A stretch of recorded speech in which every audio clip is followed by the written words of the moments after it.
Eu não tô, nós não estamos no nosso escritório em São Paulo, né?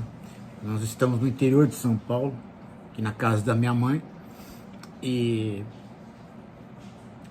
eu vou mostrar uma coisinha para vocês aqui, que Maria Ângela organizou, e é muito importante isso, gente, muito importante. Presta bem atenção nisso daí. Primeiro eu queria mostrar para vocês, né, que eu estudo ainda como quando eu era criança, fazendo cadernos, né? Vou fazendo cadernos e cadernos, eu tenho centenas de cadernos, né? Em arquivo morto, mas também aqui, né? Então, eu faço cadernos e cadernos e cadernos de autores. Uma outra coisa que eu vou mostrar para vocês é isso daqui. Fotos, né? Aqui, ó. Eu tenho fotos. A Maria já andou organizando as minhas fotos. Aqui sou eu com um cachorrinho que eu tive chamado Xereta. Grande companheiro Xereta. Aqui sou eu no colégio, né? Na escola.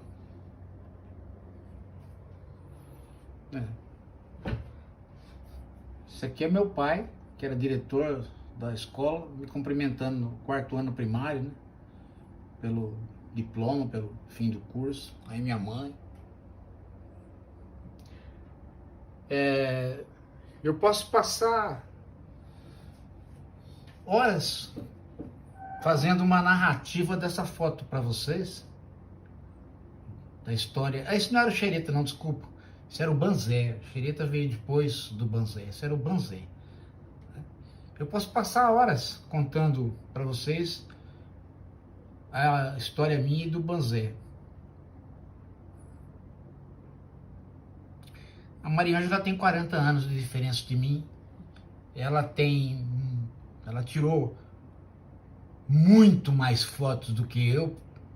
No entanto, ela não tem fotos que ela possa contar uma história dela, uma narrativa.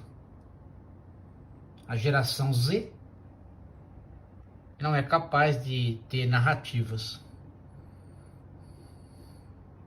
Viram? Entenderam?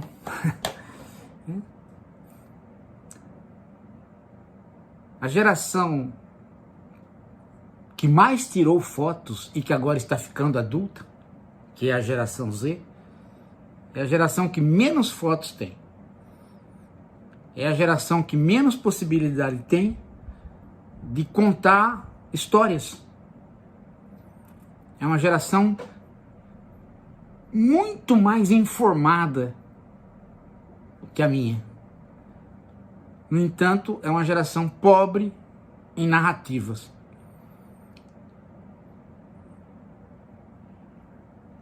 Este é o tema de um dos últimos livros do Byung-Chul Han, filósofo germano-coreano.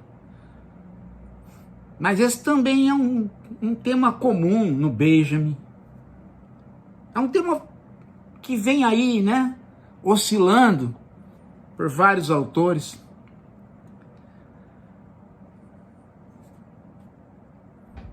É este o problema que nós estamos vivendo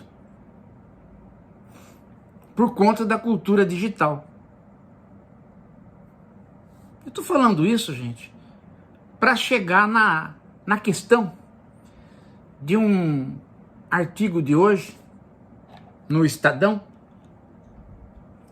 daquele historiador que, obviamente, né, é coisa da mídia, tá ganhando um certo protagonismo por conta da mídia, mas não é nada profundo, não tem nada interessante. Eu praticamente não acho nada interessante no que ele faz. Mas é mais um desses elementos aí onde bancos internacionais dão um apoio para o cara aparecer. O Yuval Harari, ele tem um artigo hoje no Estadão, no jornal Estadão, onde mais uma vez, para explicar o conflito no Oriente Médio, ele lança a mão dos elementos que estão na superfície e não consegue aprofundar esses elementos. Ele lança a mão desta tese que está rodando por aí, de que o Hamas atacou Israel porque o Hamas não quer a paz. E Israel e os árabes estavam fazendo vários acordos e iriam celebrar a paz eterna. Então, o Hamas atacou e isso agora faz o conflito ressurgir para não surgir a paz. É quase como se ele falasse a seguinte coisa, né? Netanyahu vinha governando de maneira excelente, os ditadores árabes também, estavam todos amiguinhos, iriam promover o melhor dos mundos possíveis, mas estavam esquecendo os palestinos, então o Hamas, para fomentar a guerra e não deixar esses acordos acontecerem, porque o Hamas quer a destruição total do Estado de Israel, então o Hamas atacou Israel. Primeiro que é uma historinha completamente artificial, superficial. Pode até ter lá a sua verdade, mas é completamente superficial. Segundo que pode ter lá a sua verdade, mas não, de fato, uma completa verdade. Porque agora já se sabe que o Hamas está se preparando para isso há muito mais tempo do que os acordos entre árabes e Israel estavam acontecendo. Mas o que isso tem a ver com o início desse vídeo, onde eu falo da impossibilidade das narrativas? Tem a ver com o fato de que o Yuval Harari é fruto deste mundo informacional, desse mundo do excesso de informações, principalmente as informações efêmeras e superficiais que caracterizam a mídia atual, guiada pela mídia digital. Ou seja, não é possível você entender o conflito se você vai para informação efêmera, para a ideia de notícias estas que estão em função de criar o choque emocional para que as pessoas que já não sentem mais nada e estão se achando não humanas, não vivas, porque não sentem mais nada, então elas querem choques maiores para poder sentir e se acharem humanas. A reificação as pegou. A reificação já as dominou. Elas estão todas coisificadas. Aí elas se apertam, né? Ai, não sinto mais nada. Será que eu estou vivo? Por favor, me dê um choque, me dê uma notícia bem ruim para que eu consiga sentir alguma coisa. Então aí vem a avalanche de informações, a avalanche de dados. Você precisa ser sempre um dado com mais mortos do que o dado anterior. Você tem 26 hospitais atacados, ninguém liga. Ah, então vamos fazer, um que todo mundo ligue. Vamos noticiar um que morreu 500 mil. E vamos criar uma situação de embate, Você precisa da informação, da computação, do excesso de dados. Você precisa, exatamente do que a geração Z acostumou. Tirar 1000 selfies, mas não ter nenhuma foto da infância para contar uma história. Você tem 1000 fotos, mas você não tem uma foto como eu tenho, com um cachorrinho, para contar a história da infância. Então isto, gente, isto é a falta da narrativa. E é a narrativa que possibilita você entender a guerra. As informações, as notícias, elas não possibilitam você entender a guerra. Você fica no superficial como o Yuval Harari. Agora, se você vai pela narrativa, se você vai pelo filme, por exemplo, 200 metros, ou o Girafada, ou o Lemon Tree, se você vai pelos filmes que expõem a narrativa do cotidiano, aí você começa a perceber como que a vida palestina e a vida israelense ficou difícil. E como que esta dificuldade foi alimentando o Hamas. O Hamas é fruto da dificuldade da vida palestina. Sem a dificuldade da vida palestina, sem o cotidiano no qual os horizontes vão se dissipando, não há mais horizonte, não há mais esperança. Sem isso, você não tem alimentação do Hamas. Então, é o cotidiano. As pequenas coisas que não são possíveis de serem feitas por conta do, por conta do embargo de Israel, por conta da dificuldade da vida de um povo que perdeu o Estado. É isso que constrói um horizonte sem esperanças e uma juventude que cai na mão do terrorismo. E não a ideia de que tem que entrar para o terrorismo para exterminar o Estado de Israel. Isso daí é a análise banal de quem fica no fato superficial, quem fica no excesso de notícias, quem fica na geopolítica. Quem vai para a filosofia procura o cotidiano, procura as entranhas da vida.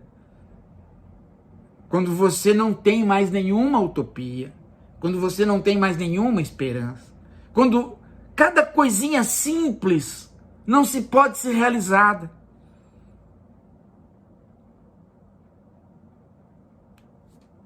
Cada coisinha simples tem a barreira do desemprego. Cada coisinha simples que qualquer um faz, que às vezes é levar um filho na escola, dar um presente para a esposa, nada disso é possível. E aí, no final do mês, o único emprego que você teve foi o militarismo do Hamas, provocado por uma dificuldade de vida do cerceamento que Israel fez ao mundo palestino, na Cisjordânia e na faixa de Gaza. Ter narrativas, contar esta história de várias maneiras, é que possibilita o entendimento da maneira que o Hamas cresceu. Não ter essa história, não conseguir ter narrativas, é ficar nas informações e quantificando dados. Ah, quanto que o Irã mandou de dinheiro para o Hamas? Será que... Quanto que não sei quem mandou? Aliás, ninguém sabe quanto mandou. Porque os organismos internacionais que falam quanto de dinheiro o Irã mandou para o Hamas podem simplesmente estar inflando para eles próprios sobreviverem. Todo mundo sabe que a CIA infla o inimigo para ela própria poder sobreviver, pegar dinheiro do Congresso americano para ela própria sobreviver. Ninguém sabia que a União Soviética ia desaparecer. A CIA não sabia, não tinha informação nenhuma. Mas nossa, o comunismo, de repente a União Soviética, pif, sumiu. Eles é que inflavam o inimigo para poder tirar dinheiro do Congresso, para aumentar o salário deles mesmos. Uma burocracia crescente de serviços secretos, secretos e mais secretos e mais secretos, tão secretos que contam um monte de mentiras sobre o inimigo. E o Israel também faz isso, tá vendo? Não sabem nada da vida do outro. E vão sabendo cada vez menos, porque constroem muros que só são atravessados pela informação digital, ou seja, pelo sistema computacional de aumentar o número de dados. A mídia digital. Sem narrativa, sem história, sem a possibilidade de você compartilhar experiências, porque é só com a narrativa que você pode compartilhar a experiência. A informação não compartilha a experiência. Ao contrário, ela faz com que a sua experiência desapareça e a experiência do outro também desapareça. É por isso que aqui, gente, eu tenho insistido nas narrativas. Principalmente no cinema. Eu diria no bom jornalismo, mas hoje não existe mais o bom jornalismo. Os próprios jornalistas começaram a querer contar a história, mas não poder. Eles chegam com a história e os jornais falam, não, ninguém vai ler isso daí. Isso aí é coisa de romance, vê se você faz qualquer coisa com isso. Aqui, o importante é uma novidade. E o importante é computar mortos. E o importante é mostrar fotos digitais de situações horripilantes.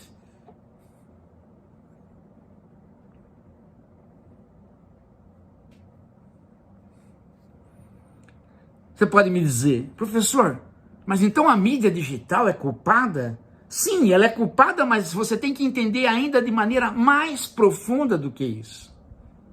É você ir para os elementos que mostram como que a mídia digital se impôs como lógica de mídia. Ela se impôs na medida que a internet se impôs e a internet monopolizada se impôs. E a internet monopolizada se impôs porque o capital, gente, para continuar acumulando, enquanto capital financeiro, precisou da computação. E precisou da internet para que a informação seja uma informação tipicamente, como é que se diz? Imediata. Todas as bolsas funcionam de maneira imediata, com cálculo computacional, com o dinheiro circulando no mundo todo e com informações que não mais passam pelo homem. É a própria máquina que faz os cálculos. Portanto, as apostas são feitas no escuro. É uma grande jogatina. O capital passou a esta lógica e não mais a lógica de produção. De modo que a tecnologia da internet e o monopólio estão dentro deste movimento. E só se explicam por este movimento. E a mídia digital gerou uma maneira de nós entendermos as coisas que não é o entendimento, que é o acúmulo de dados onde a gente não entende nada. E uma geração inteira que não sabe contar histórias não tem possibilidade de ter empatia, porque ela não conta experiências e não recebe experiências. É uma geração que não tem essas fotos que eu tenho. Nem estuda mais em caderno. É aí que está o problema. Essa geração não vai entender nunca essa guerra. Principalmente porque os analistas dela também já estão viciados no excesso de informação e no excesso de dados, e não mais nas narrativas. Veja que esse Harari aí é historiador, no entanto ele não sabe narrar mais. É o típico historiador do nosso tempo.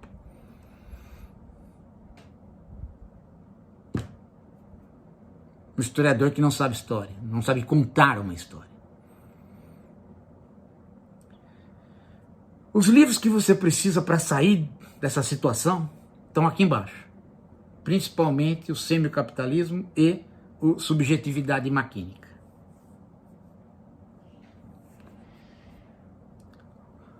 Daqui a pouco a gente volta.